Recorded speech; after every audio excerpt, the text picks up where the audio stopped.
Oi, gente! Sejam bem-vindos à nossa aula de Educação Física. Eu sou a professora Jucimara Brito e já convido a todos vocês a verificar, qual será a nossa aula de hoje. Vamos lá? Então, hoje é a nossa aula 158, aula de Educação Física, e o nosso conteúdo será os esportes indígenas na cultura não indígena, certo?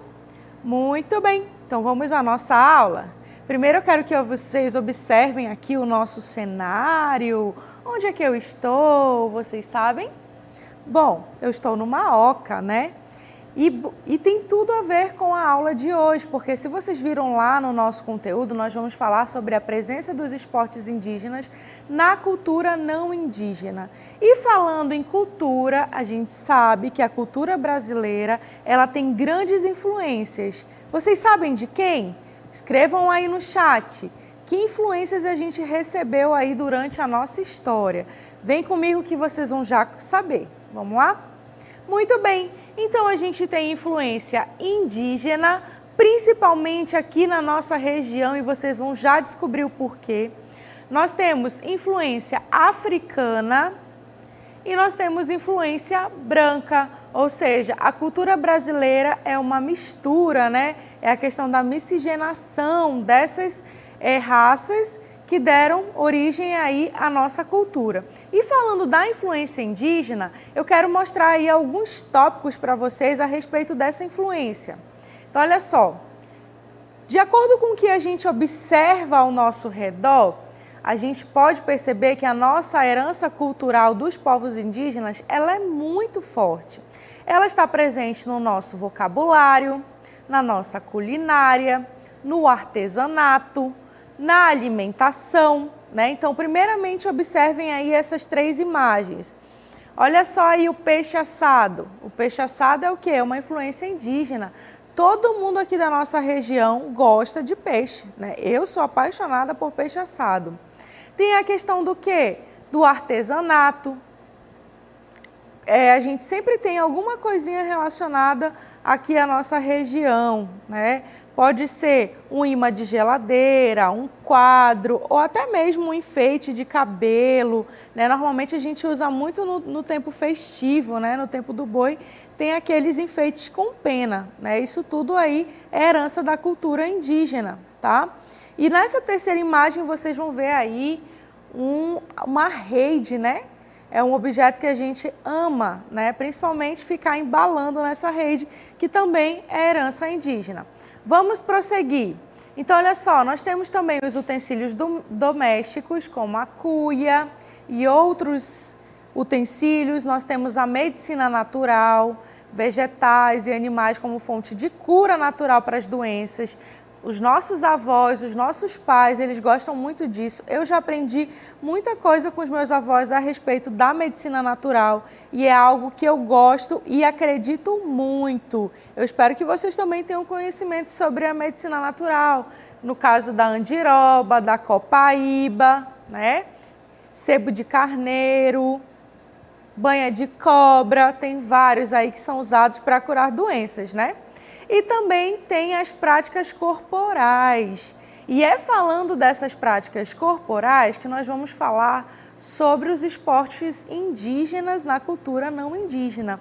Então, já quero chamar a atenção de vocês para vocês observarem essas duas imagens. O que será que elas têm de semelhança, hein? O que vocês me dizem?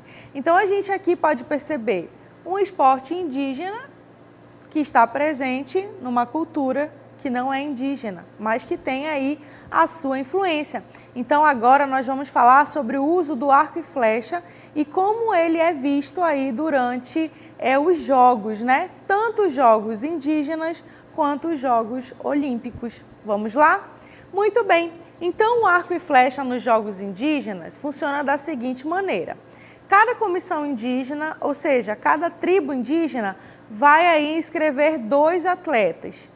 E esses atletas, eles têm direito a 3 tiros e o equipamento deles é próprio, ou seja, o arco e a flecha são fabricação própria. Tanto é que a gente pode perceber aí uma variedade, né, desses instrumentos. O alvo é um desenho de um peixe, como vocês estão vendo aí nessa imagem. E a distância que ele fica dessa imagem, desse alvo, é 30 metros, tá bom? Então, esse é o arco e flecha nos Jogos Indígenas. Mas nós também temos o arco e flecha nos Jogos Olímpicos, mas a gente conhece com outro nome, é o tiro com arco, certo? Daqui a pouquinho aí, durante os Jogos Olímpicos, a gente vai conferir aí essa modalidade, né? Sendo que aí nós temos uma distância diferenciada para homens e mulheres, tá? Lá nos Jogos Indígenas, somente os homens competem, disputam, né? Essa modalidade. Já aqui no tiro com arco, nós temos a presença de homens e de mulheres, que tem aí essa questão da distância, né? Homens têm provas de 90, 70, 50 e 30 metros e as mulheres de 70, 60, 50 e 30 metros também. E diferente dos Jogos Indígenas, aqui nos Jogos Olímpicos, o arco e flecha, né, no tiro com arco, os atletas eles têm o quê? Direito a 36 flechas. O objetivo do jogo é acertar o alvo. E quando a gente acerta aí no meio desse alvo, é como se a gente tivesse acertado na mosca. Lembrando que cada um dessas cores possui uma pontuação, tá? Então, quando esse atleta acerta no meio desse alvo, ele tem uma pontuação mais elevada, que no caso aqui é 10, tá bom? Muito bem, e agora para vocês entenderem um pouquinho desse esporte tão interessante, eu trouxe um vídeo, eu quero que todo mundo preste bastante atenção.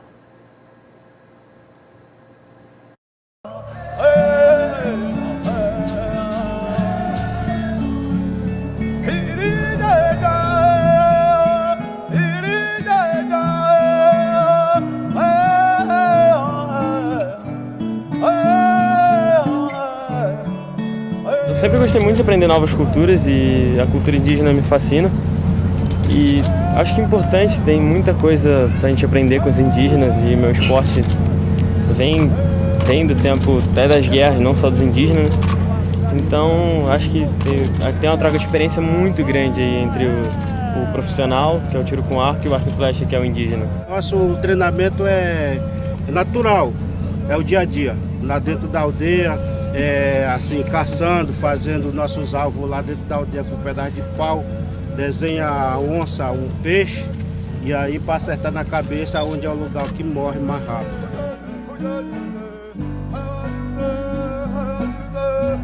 É a segunda vez que eu tenho experiência com arco indígena e foi bem legal. Acho que dessa vez eu consegui melhor do que eu fui da outra vez.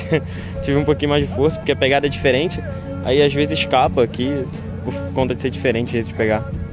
Pela primeira vez, só um pouquinho ele já jogou bem, se treinar fica, ó. Já é um campeão, vai se tornar mais campeão ainda. Aprender o arco indígena também é um aprendizado para a vida.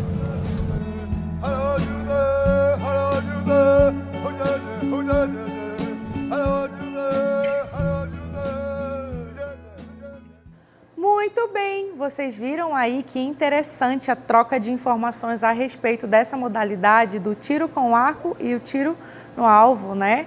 Muito bem, gente, vamos prosseguir, vamos falar sobre outras modalidades esportivas. Agora a gente vai falar sobre o cabo de guerra. Então, o cabo de guerra, vamos lá? É um atrativo muito interessante.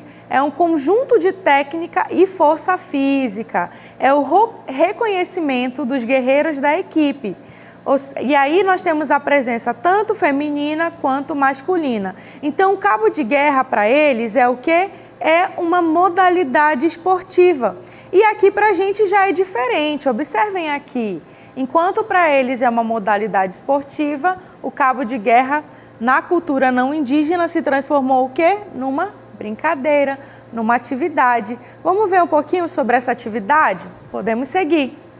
Muito bem. Então, nós já falamos sobre o cabo de guerra indígena, agora nós vamos falar sobre o cabo de guerra como atividade lúdica.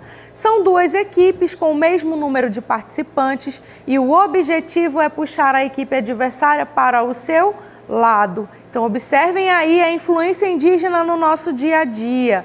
até no momento aí das brincadeiras lúdicas. E vamos prosseguir, vamos falar sobre outras modalidades. Observem novamente aqui o nosso cenário. Vocês sabem o que isso quer dizer aqui?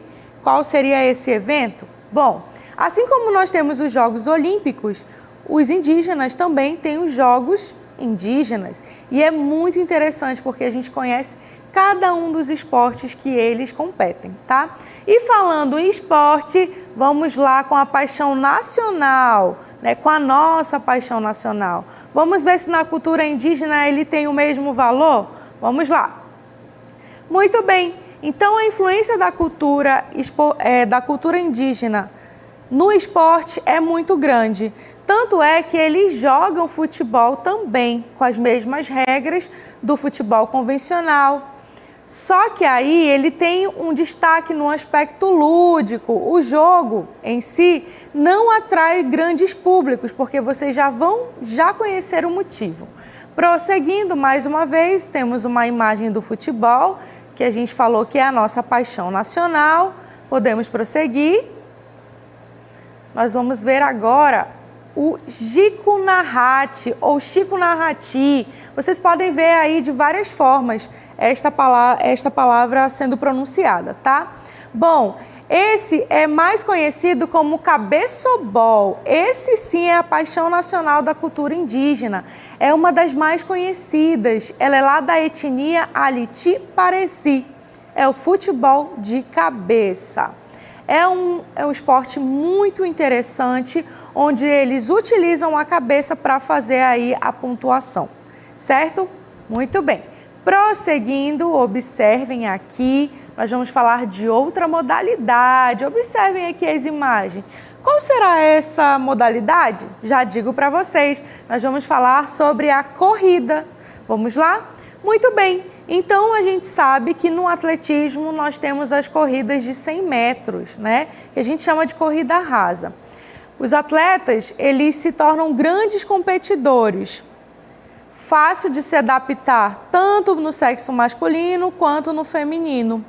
Na cultura indígena, nos jogos indígenas, cada comissão indígena poderá inscrever 2 pessoas e, de acordo com o número de inscritos, define-se a largada. Tá? Então, a gente já consegue perceber também a presença do atletismo na cultura indígena, né? Quer dizer, a influência da cultura indígena na cultura não indígena.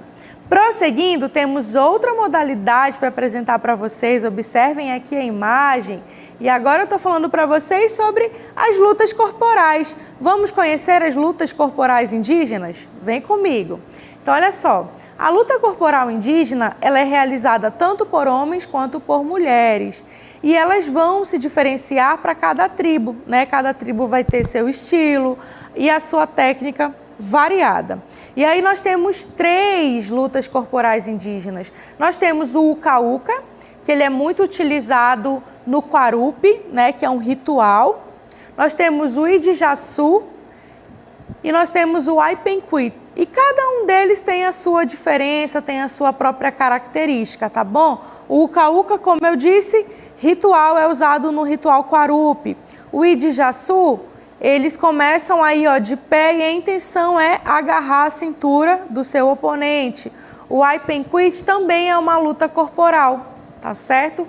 Quando termina a luta, tanto no Idijaçu quanto no Aipenquit, eles imitam um animal, né, rodeando aí o seu adversário que perdeu, certo? E para finalizar, observem mais uma vez aqui o nosso cenário, nós temos mais uma modalidade, que é o lançamento, o arremesso de lança. Vamos conhecer um pouquinho sobre eles. Muito bem. O arremesso de lança na cultura indígena é algo muito comum do dia a dia, porque eles caçam, eles pescam, né? E nos jogos indígenas é só realizado apenas por homens. E tem aí a medida dessa distância. E agora eu quero que vocês vejam um vídeo rapidinho mostrando para vocês um pouco desses esportes indígenas.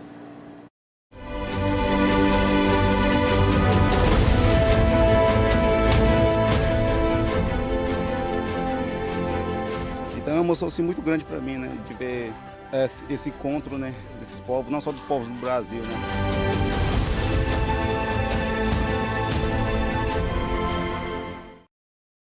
Muito bem, vocês viram? Talvez tivessem aí alguns esportes que nós não falamos, e aí já fica para vocês procurarem e se aprofundarem um pouco mais nesse tema, nesse conteúdo que é tão interessante. Espero que vocês tenham gostado de conhecer um pouco da cultura indígena e vamos à nossa dinâmica local interativa.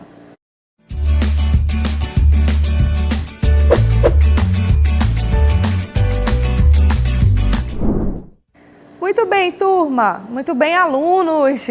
Nós temos aí duas questões. Eu quero que vocês deem uma lidinha, observem direitinho o que é para fazer.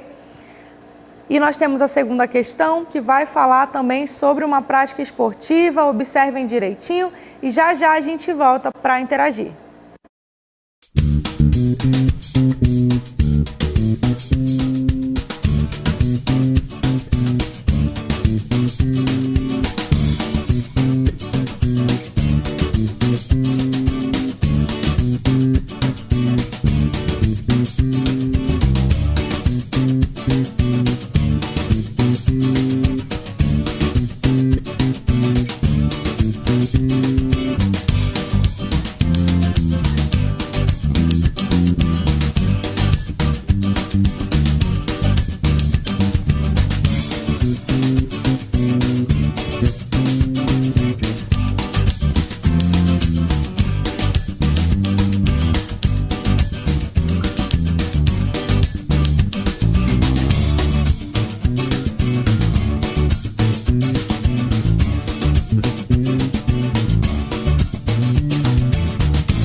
Muito bem, alunos, estamos de volta e vamos lá para a nossa correção.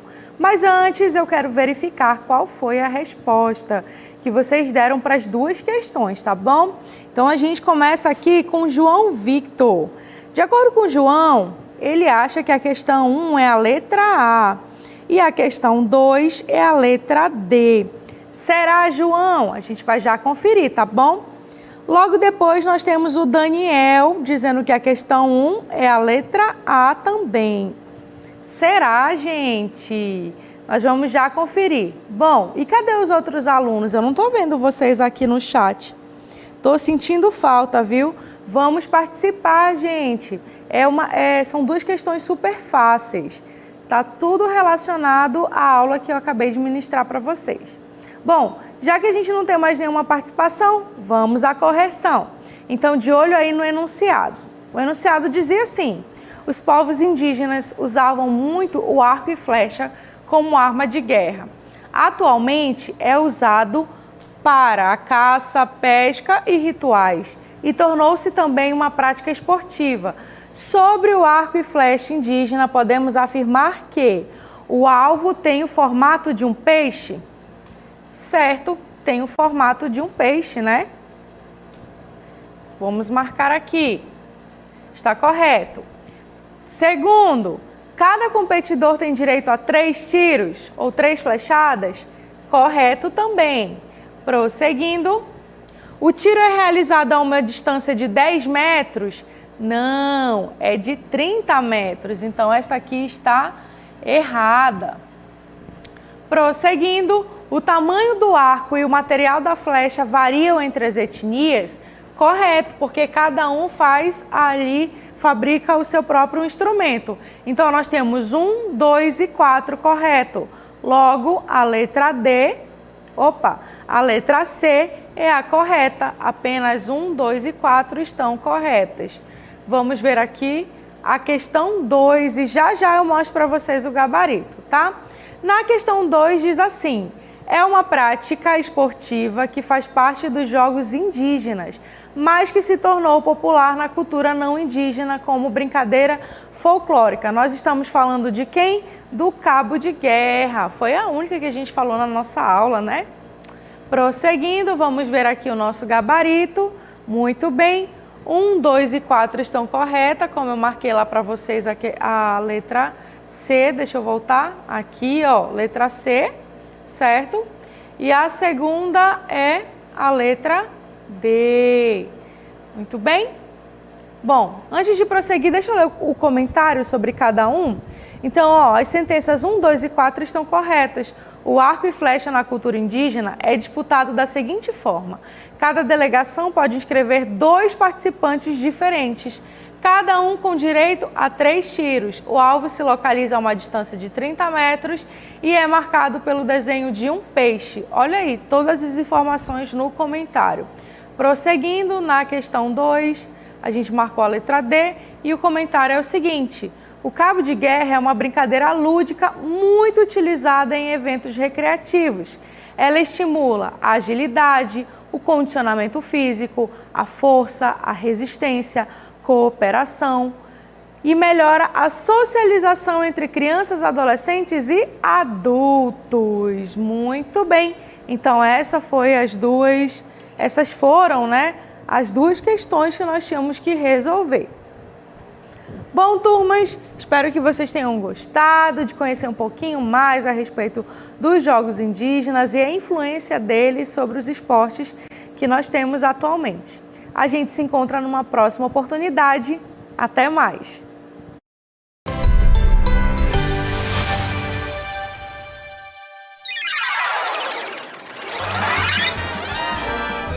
A sua aula continua no próximo vídeo.